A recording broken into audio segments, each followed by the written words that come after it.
My dear friends, എല്ലാ കൂട്ടുകാർക്കും spoken ഇംഗ്ലീഷിൻ്റെ 5ാമത്തെ ക്ലാസ്സിലേക്ക് സ്വാഗതം. കഴിഞ്ഞ ക്ലാസ്സിൽ നമ്മൾ ബി വെർബിൽ ഉൾപ്പെടുന്ന വാസ് എന്ന വെർബിൻ്റെ യൂസേജാണ് പഠിച്ചത്. ഇന്ന് നമ്മൾ പഠിക്കാൻ പോകുന്നത് ബി വെർബിൽ പെടുന്ന വേർ എന്ന വെർബിൻ്റെ യൂസേജാണ്. കഴിഞ്ഞു പോയ കാലത്തെക്കുറിച്ച് സൂചിപ്പിക്കാനാണ് നമ്മൾ വാസും വേറും ഉപയോഗിക്കുന്നത്. വാസ് സിംഗുലർ സബ്ജക്റ്റിൻ്റെ കൂടെയാണ് ഉപയോഗിക്കുന്നത്. വേർ പ്ലൂരൽ സബ്ജക്റ്റിൻ്റെ കൂടെയാണ് ഉപയോഗിക്കുന്നത്. Let's see some examples. Project ചെയ്യുന്ന സമയത്ത് നിങ്ങൾ വളരെ സഹായകരമായിരുന്നു. നിങ്ങൾ യു ആയിരുന്നു.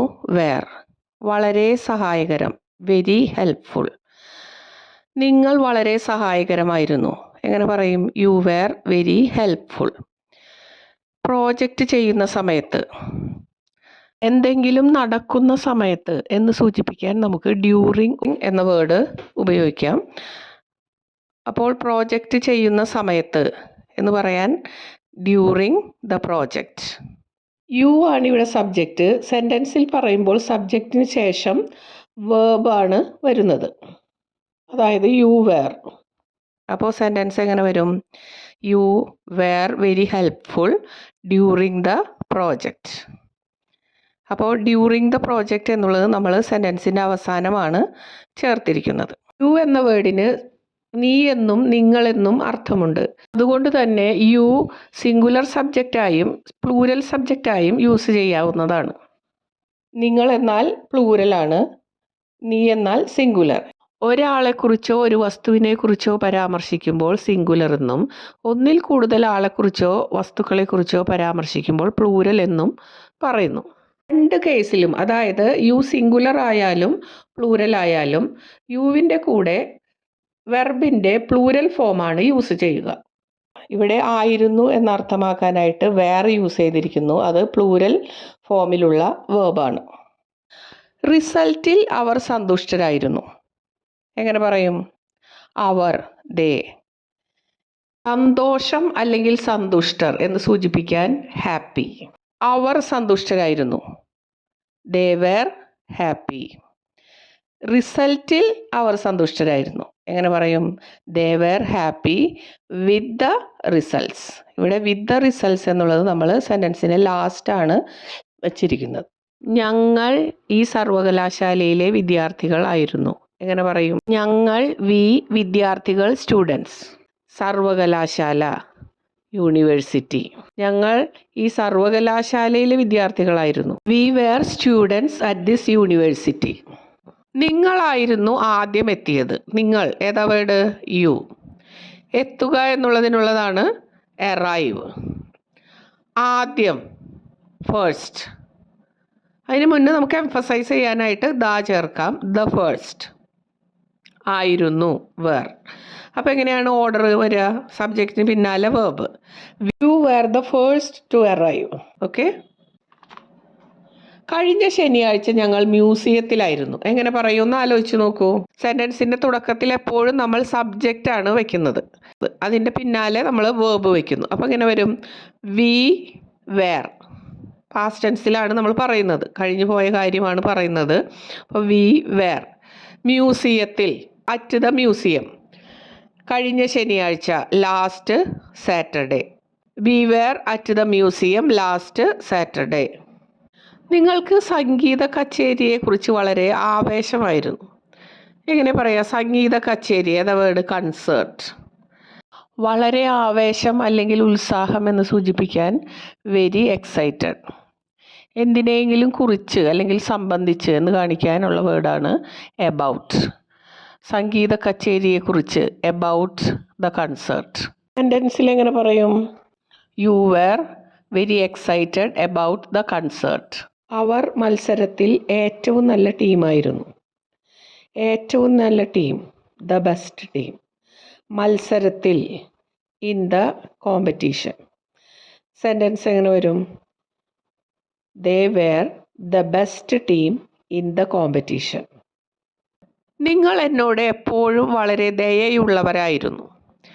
ദയയുള്ളവർ ആയിരുന്നു. അപ്പോൾ ഇവിടെ യു എന്നുള്ളത് പ്ലൂരലിലാണ് വന്നിരിക്കുന്നത്. അപ്പോൾ എങ്ങനെ പറയും? സബ്ജക്റ്റ് കഴിഞ്ഞിട്ട് വേർബ്. You where. പിന്നെന്താണ്? എപ്പോഴും. ഓൾവേസ് വളരെ ദയയുള്ളത്, സോ കൈൻഡ് എന്നോട്, to me. You were always so kind to me.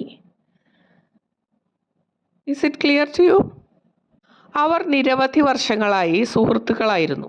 എങ്ങനെ പറയും? അവർ. ദേ, പിന്നെ വേർബ് ദേ വേർ. എന്തായിരുന്നു? സുഹൃത്തുക്കളായിരുന്നു. അപ്പോൾ എങ്ങനെ പറയും? They where friends. അത് കഴിഞ്ഞിട്ടാണ് നിരവധി വർഷങ്ങളായി എന്നുള്ള വേർഡ് നമ്മൾ ആഡ് ചെയ്യാൻ പോണത്. They were friends for many years. നിരവധി വർഷങ്ങളായി എന്ന് കാണിക്കാൻ ഫോർ മെനി ഇയേഴ്സ്. അപ്പോൾ sentence they were friends for many years. ഞങ്ങൾ മീറ്റിങ്ങിന് വൈകി എന്നുള്ളത് കാണിക്കുന്ന വേർഡാണ് ലേറ്റ്. മീറ്റിങ്ങിന്, ടു ദ മീറ്റിംഗ്. അപ്പോൾ എങ്ങനെ സെൻറ്റൻസ് വരും? ഞങ്ങൾ വൈകി, വി വെർ ലേറ്റ്. ഞങ്ങൾ മീറ്റിങ്ങിന് വൈകി, we were late to the meeting. പുസ്തകങ്ങൾ അലമാരയിൽ ആയിരുന്നു. എങ്ങനെ പറയും? പുസ്തകങ്ങൾ, ഒന്നിൽ കൂടുതൽ ബുക്കുകളെ കുറിച്ചാണ് പറയുന്നത്. പിന്നെ വേർബ് ദ ബുക്സ് വെയർ. എവിടെ? In the shelf. സെൻറ്റൻസിൽ പറയുമ്പോൾ the books were in the shelf. വിളക്കുകൾ ഓഫായിരുന്നു. എങ്ങനെയാണ് പറയുക? ദ ലൈറ്റ്സ് വെയർ ഓഫായിരുന്നു എന്ന് പറയുന്നതാണ് turned off, O double F. The lights were turned off. നീ ആയിരുന്നു അവസാനം പോയത്. എങ്ങനെ പറയും? നീ ആയിരുന്നു, you were. The last one എന്നാൽ അവസാനത്തെ ആൾ. ടു ലീവ് എന്നാൽ പോവുക. നീ ആയിരുന്നു അവസാനം പോയത് എന്ന് സെൻറ്റൻസിൽ പറയുമ്പോൾ you were the last one to leave. Paintings അതിമനോഹരങ്ങളായിരുന്നു. അതിമനോഹരം, സ്റ്റണ്ണിങ്. എങ്ങനെ പറയും? The paintings were stunning. റോഡുകൾ വളരെ തിരക്കേറിയതായിരുന്നു. എങ്ങനെ പറയും? റോഡുകൾ ആയിരുന്നു, അങ്ങനെയാണ് തുടങ്ങുക. The roads were. വളരെ തിരക്കേറിയതിന് നമ്മൾ ഇംഗ്ലീഷിൽ പറയും വെരി ക്രൗഡഡ്. അപ്പോൾ sentence the roads were very crowded. നീണ്ട സഞ്ചാരത്തിന് ശേഷം ഞങ്ങൾ തളർന്നു പോയി. എങ്ങനെ പറയും? ഞങ്ങൾ തളർന്നിരുന്നു, വി വെർ ടയേർഡ്. നീണ്ട സഞ്ചാരം, ദ ലോങ് ഹൈക്ക്. നീണ്ട സഞ്ചാരത്തിന് ശേഷം എന്നുള്ളത് ആഫ്റ്റർ ദ ലോങ് ഹൈക്ക്. അപ്പോൾ എങ്ങനെ വരും? We were tired after the long hike. വിദ്യാർത്ഥികൾ ക്ലാസ് സമയത്ത് നല്ല ശ്രദ്ധാലുക്കളായിരുന്നു. എങ്ങനെ പറയും? വെയർ അറ്റൻറ്റീവ്, ശ്രദ്ധാലുക്കളായിരുന്നു. ക്ലാസ് സമയത്ത്, ഡ്യൂറിങ് ദ ക്ലാസ്. ക്ലാസ് നടക്കുന്ന സമയത്ത് എന്ന് കാണിക്കാനായിട്ട് നമ്മൾ ഡ്യൂറിങ് എന്ന വേർഡ് ചേർത്തു. അപ്പോൾ the students were attentive during the class. അതിഥികൾ സന്തുഷ്ടരായിരുന്നു. ഏതാ വേർഡ്? അതിഥികൾ എന്നുള്ളതിന് ദ ഗസ്റ്റ്സ് ആയിരുന്നു, വെയർ. സന്തോഷവാന്മാർ, ഏതാ word? Happy. The guests were happy. അവധിക്കാലത്ത് കടൽ തീരങ്ങൾ തിരക്കേറിയതായിരുന്നു.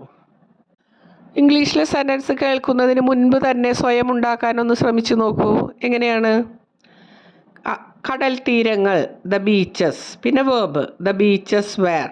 നേരത്തെ നമ്മൾ റോഡുകൾ തിരക്കേറിയതാണെന്ന് പറയാൻ ഏതാ വേർഡ് ഉപയോഗിച്ചത്? ക്രൗഡഡ്. അപ്പോൾ അതേ വേർഡ് തന്നെ ഇവിടെ ഉപയോഗിക്കാം. The beaches were crowded. എപ്പോൾ? ഹോളിഡേയ്സ് സമയത്ത്. അപ്പോൾ ആ സമയത്ത് കാണിക്കാൻ ഡ്യൂറിങ് ദ ഹോളിഡേയ്സ്. അപ്പോൾ എങ്ങനെ വരും? The beaches were crowded during the holidays. നിങ്ങളായിരുന്നു ഷോയിൽ മികച്ച പ്രകടനം കാഴ്ചവെച്ചത്. ഒന്ന് ആലോചിച്ച് നോക്കൂ, എങ്ങനെ പറയും? പ്രകടനം എന്നതിന് പെർഫോമൻസ് എന്നാണ് പറയുക.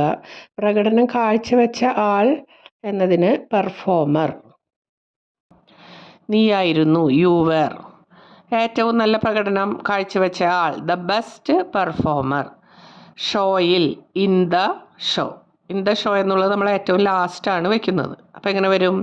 U were the best performer in the show. മലകൾ മഞ്ഞിനാൽ മൂടിയിരുന്നു. എങ്ങനെ പറയും? The mountains were. മൂടിയിരുന്നു, കവേർഡ്. എന്തുകൊണ്ട്? മഞ്ഞിനാൽ, with snow. The mountains were covered with snow. I hope it is clear to U.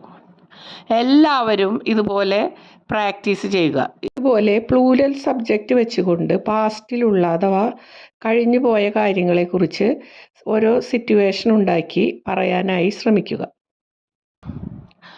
അറിയാത്ത വേർഡ്സ് കമൻസിലൂടെ ചോദിക്കുക.